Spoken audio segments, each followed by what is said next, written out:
Are you guys ready to order? The Fly Trapp is a staple here in funky Ferndale, an eclectic breakfast spot serving huevos rancheros, and yeah, that's oatmeal with ice cream on top. Do you need a coffee today? Genevieve Christopher started working here 1 month before COVID closed them down, but they weathered the storm, switched owners, and now they're surviving. But rising food costs are threatening to put them in red. We're heavily egg-based because we're breakfast.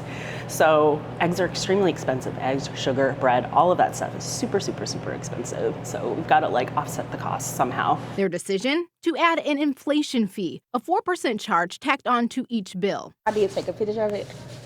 I was like, did you notice that? Joni Harris is a regular, so she immediately noticed when her total changed. I had mixed feelings at first. The Fly Trapp's owner making a transparent post on a Ferndale community page forum explaining the fee is to avoid changing the food prices and having to reprint menus, which is also pricey. The owner went on to explain that as soon as inflation goes down, he's going to remove that fee. But I spoke with an economic forecaster at U of M who tells me we may not want to hold our breath.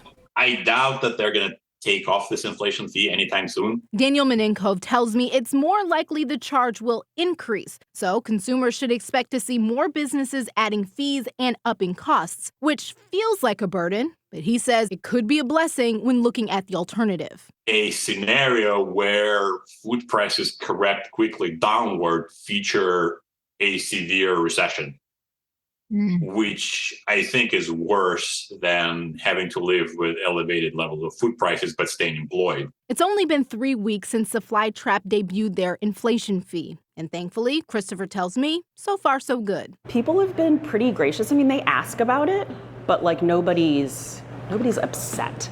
Harris says the extra $2 or so is worth it. I have somewhere to come and have fun and hang out. People love it. I love it. The people that work here love it. So we want it to stay around. In Ferndale, Kiara Hay, 7 Action News.